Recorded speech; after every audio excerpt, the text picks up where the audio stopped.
Amém, irmãos? Salve uma capa do Senhor Jesus Cristo. Amém. Amém.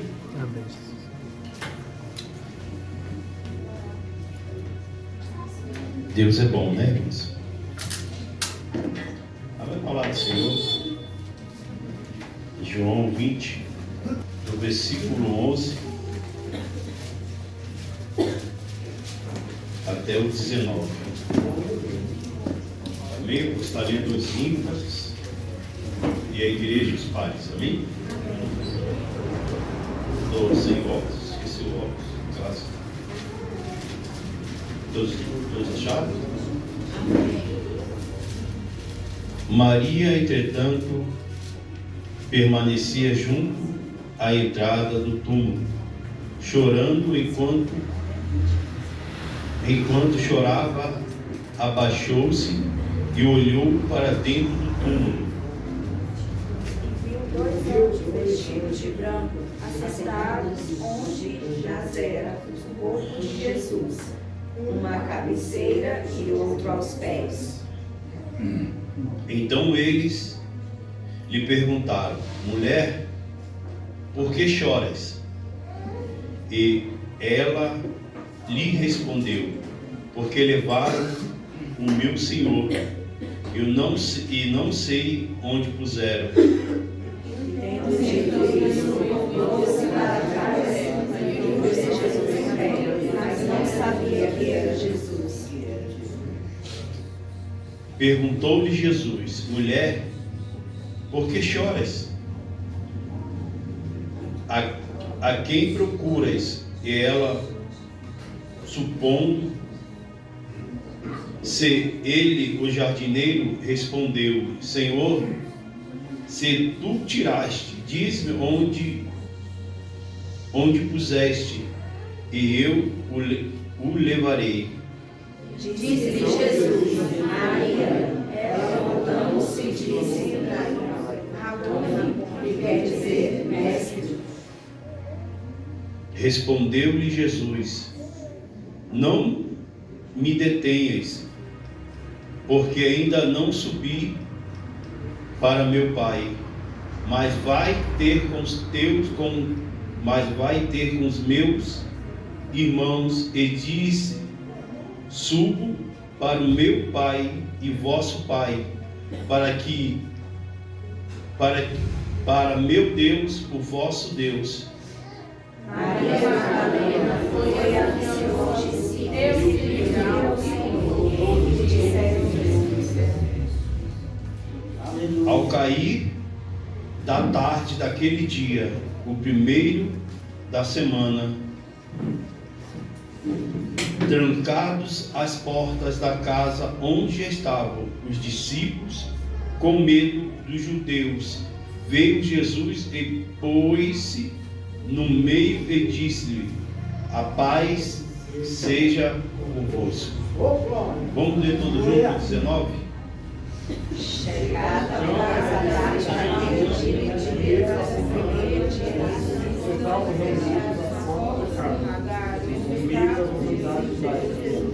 E Jesus apareceu, pôs-se no meio deles e disse: a paz seja convosco. Amém? Tome seu assento.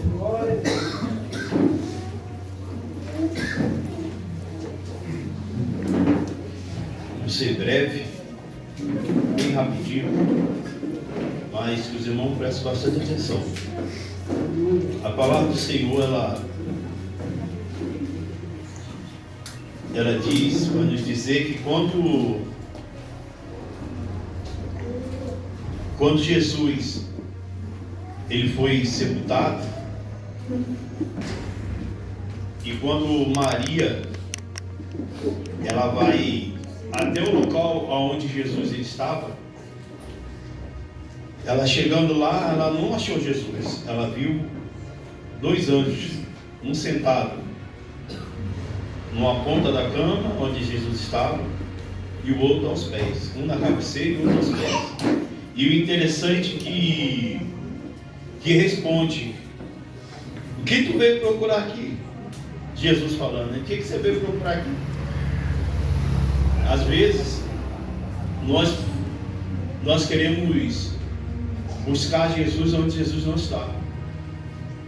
Às vezes nós queremos buscar uma paz aonde não tem paz. Às vezes nós queremos buscar algo para nossas vidas que naquele lugar não tem o que eu quero, o que você quer. Maria, porém, ela foi ali buscar, foi ali cuidar do corpo, foi ali talvez limpar, foi ali fazer alguma coisa. Mas chegando lá, não estava. Jesus já tinha sido ressuscitado. E o interessante que aqui no versículo 14 diz assim, tendo disto, voltou-se para trás e viu Jesus em pé, mas não reconheceu que era Jesus. É igual aquela história que Jesus estava indo para Emaús, e ali os discípulos conversavam com o outro ali, e de repente chega Jesus no meio deles e pergunta alguma coisa. O que está acontecendo? Tu não sabe o que está acontecendo? Ele morreu. Todo mundo sabe o que aconteceu, mas vocês não sabem. E quando Jesus se apresenta lá, eles chamam Jesus para dentro da casa, entra conosco, vamos cear, vamos comer, fica aqui dentro, não sai não, vamos ficar aqui, fica conosco. Assim aconteceu a mesma coisa com Maria, só que Jesus chegou e falou, vai lá e anuncia para os seus irmãos, anuncie para os meus irmãos que eu estou aqui. Só que naquela época, irmão, a perseguição era muito grande. Os discípulos estavam sendo perseguidos. E eles se trancaram dentro de uma casa, com medo dos romanos pegarem ele e matarem ele. Olha só como é que é as coisas. Eles andaram com Jesus. Eles viram Jesus operar milagres. Eles viram Jesus, como foi falado aqui, dar livramentos. Mas porém, quando Jesus se foi, eles tiveram medo. Eles não foram ousados. E quando nós estamos na presença do Senhor, nós temos que ter ousadia.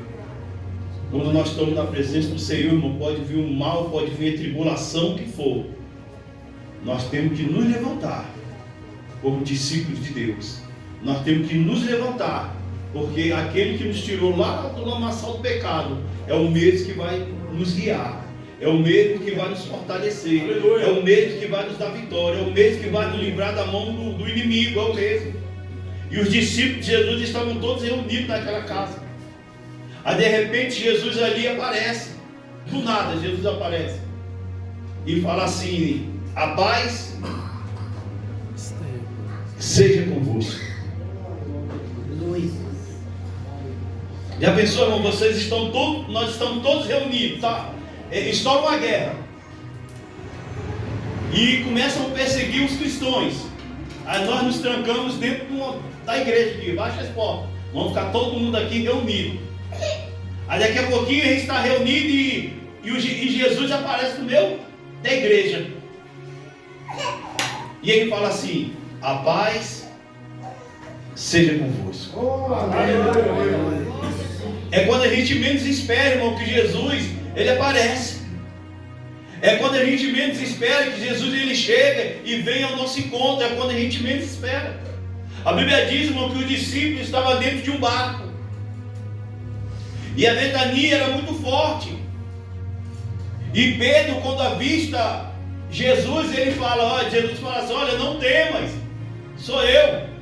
Jesus, ele fala, e Pedro fala assim, Senhor, se for a ti mesmo, manda que eu vá aí ter contigo. E Jesus fala, então venha, Pedro. Aí Pedro, ele começa a andar sobre as águas, mas devido às circunstâncias, irmão, da ventania, o vento forte, a Bíblia diz que Pedro, ele começa a afundar. Mas Jesus, ele estava indo em direção a Jesus. Assim, irmão, muitas das vezes é com a nossa vida. Nós pensamos, nós tentamos caminhar, falando, agora a partir de hoje eu vou caminhar certinho com Jesus, irá. A partir de hoje eu não vou mais vacilar, porque Jesus é meu alvo. Aí você tenta, você vê que é Jesus está falando assim, vem, Vanderlei, sou eu, sou Jesus. Jesus está falando assim, não tema não, Vanderlei, pode vir. Ah, mas eu não sei nadar. Não, pode vir andando, Vanderlei, sobre as águas, você vai conseguir. Aí Vanderlei, estou tirando exemplo aqui, viu, Vanderlei? Aí Vanderlei está andando, ó, sobre as águas. Aí daqui a pouco vem vento de um lado, vento de outro, e Vanderlei afunda. Mas ele lembra que Jesus está lá na frente, fala: Senhor, salva-me. Eu tenho certeza que Jesus ia chegar lá pelo Vanderlei. Vem cá, meu filho, homem de pouca fé. Assim ele fez com Pedro. Pedro, ele sabia nadar, porque Pedro, ele era pescador. Mas Pedro, naquele momento ali, ele não pensou nas suas habilidades. Ele só pensou em Jesus. Ele só pensou no livramento que Jesus poderia dar a ele. Ele só pensou no livramento que Jesus poderia trazer à sua vida, aos seus amigos que estavam lá no barco. E ele fala: Senhor, salva-me.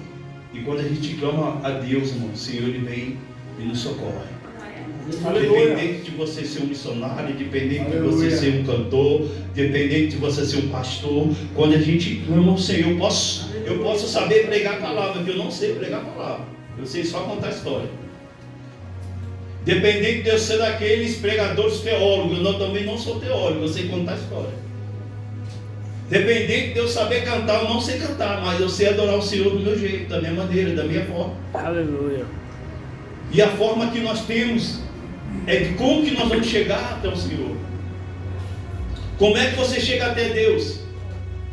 É orando, é adorando ao Senhor, é louvando ao Senhor, é lendo a palavra, é buscando a presença de Deus, é fazendo um propósito com Deus. Aqueles discípulos, eles andaram com Jesus, eles estavam o tempo todo com Jesus, eles viram Jesus ali ressuscitar Lázaro, eles viram Jesus ali curar aquela mulher do fluxo de sangue, eles viram ali Jesus curar aquele homem coxo, eles viram Jesus fazer o surdo ouvir, eles viram Jesus fazer o mudo falar, eles viram isso tudo. Mas na hora do aperto eles se trancaram, ficaram com medo. E Jesus falou assim: olha, vocês vão fazer coisas maiores do que eu faço. Vocês vão fazer coisas maiores do que eu fiz, do que eu vou fazer. Vocês vão fazer coisas maiores, mas depende de você. Vocês vão pisar na cabeça de serpentes, escorpiões. Vocês vão fazer isso tudo. Vocês vão expulsar demônios. Vocês vão fazer isso tudo. Vocês vão impor as mãos e as pessoas vão serem curadas. Tudo isso vocês vão fazer. O Senhor deu todo o poder. O Senhor deu o poder para mim e para você. Aleluia. O Senhor entregou todas as ferramentas na minha mão e na sua mão. E em que nós temos usado? Em que nós temos usado os nossos dons, os nossos talentos? O que nós temos feito com o nosso chamado? É se trancar dentro de uma casa e falar assim: a partir de hoje eu vou congregar aqui dentro da minha casa. É fazer igual Elias, entrar para dentro de uma caverna e falar assim: ah, Deus esqueceu de mim. Deus não esqueceu de você. Elias pensou que Deus ia vir num redemoinho, no fogo, mas Deus, ele chegou no silêncio e fala: Elias, Elias, o que tu fazes aqui? O que tu fazes aqui? E a gente tenta correr, se esconder, como os discípulos estavam escondidos dentro de uma casa com medo dos romanos, porque eles achavam que iam morrer. Mas a obra do Senhor na vida deles não tinha nem começado ainda. A obra de Deus na vida de Pedro, de Marcos, de Mateus, dos discípulos, ainda não tinha começado ainda. E a obra de Deus também, talvez na sua vida ainda não começou. E por que você está com medo? Por que você tem medo de pregar? Por que você tem medo de abrir a boca e louvar o Senhor? Eu lembro que quando eu aceitei a Jesus, 20 e poucos anos atrás, e eu lembro que uma das primeiras profecias que eu recebi na igreja é que eu ia ser um pregador. Eu ia pregar a palavra, ia viajar, ia pregar para multidões. E dentro de mim eu falava assim: mas eu sou tão tímido. E realmente eu era muito tímido.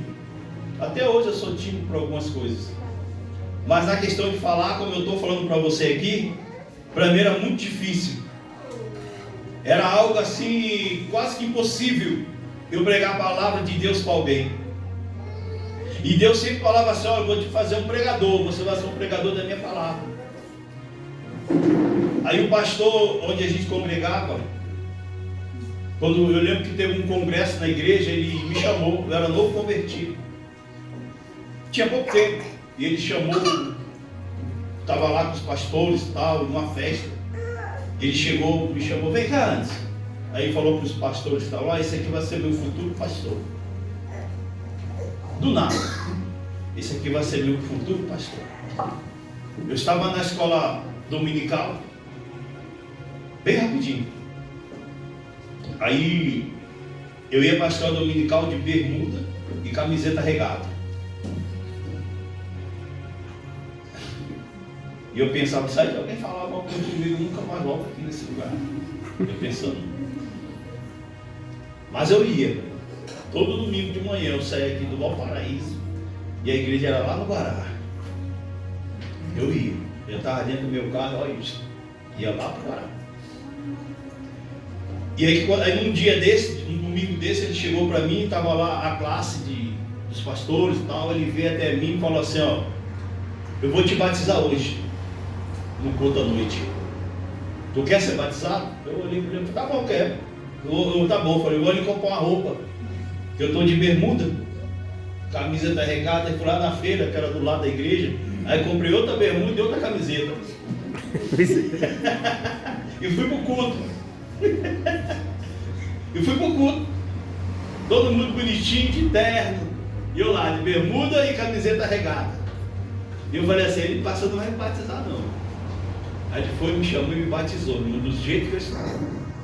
Só que depois daquele dia ali, eu já não ia mais da forma que eu me vestia antes.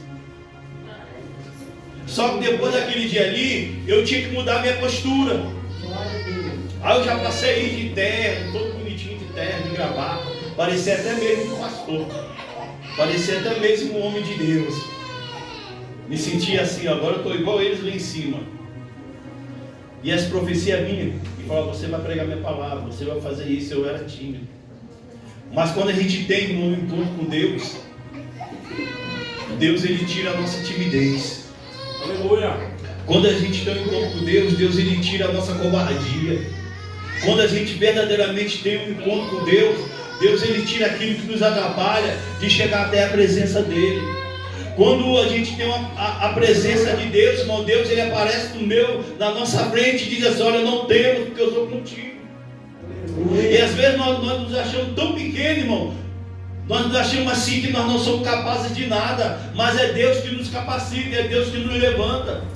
Aleluia. É Deus que faz todas as coisas por nós. É Deus é quem cura, é Deus é quem salva, é Deus é quem liberta, é Deus é quem fala através de você, porque nós temos que dar lugar. Mas para a gente falar algo do Senhor, não é só como abre a boca e Deus te encherá, não. Você tem que te encher dele. Você tem que encher, você tem que comer a palavra. Não é só você abrir a boca e vai sair, não. Como é que você vai falar alguma coisa que está vazio? Tu tem que comer. Aí Deus vai te trazer a memória daqueles versículos que você leu. É assim que acontece. Então, irmão, assim, hoje é um culto de Santa Ceia. Eu não vou falar muito porque por causa da hora, mas a Santa Ceia representa o Cristo, o sangue de Cristo, o pão, o corpo de Cristo, onde Jesus partiu ali o pão, dividiu com quem estava ali. Então, irmão, que nessa noite assim, você que pastor, não vou cear porque eu estou meio triste. Você pode se ajoelhar aí onde você está e falar com Deus. Você pode se ajoelhar e falar: Senhor, eu quero cear, Senhor, na sua presença. Mas não deixe de tomar Santa Ceia. Hoje a igreja, quando é Santa Ceia, fala que a Santa Ceia, as pessoas não vêm no culto. É interessante isso, né? Era para ser algo, uma festa, celebrar, né? Mas as pessoas têm medo, não vêm. Mas Deus, irmão, Deus ele veio para nos deixar paz. Deus ele veio para nos deixar essa paz que nós sentimos dentro de nós. Deus ele veio para nos deixar paz. Olha, que a paz seja convosco. Olha, fala para o seu irmão assim, ó, que a paz seja no meio da sua casa. Fala para o seu irmão, que a paz seja no meio da sua casa, que a paz seja no meio da sua família, que a paz seja no meio da tua empresa, que a paz seja no meio do seu negócio, que a paz seja no meio daquilo que você colocou na presença de Deus. Aleluia. Que a paz seja convosco. Ainda que você esteja sendo perseguido, mas a paz do Senhor, ela tem que estar com você, ela tem que estar contigo todo o tempo. Amém?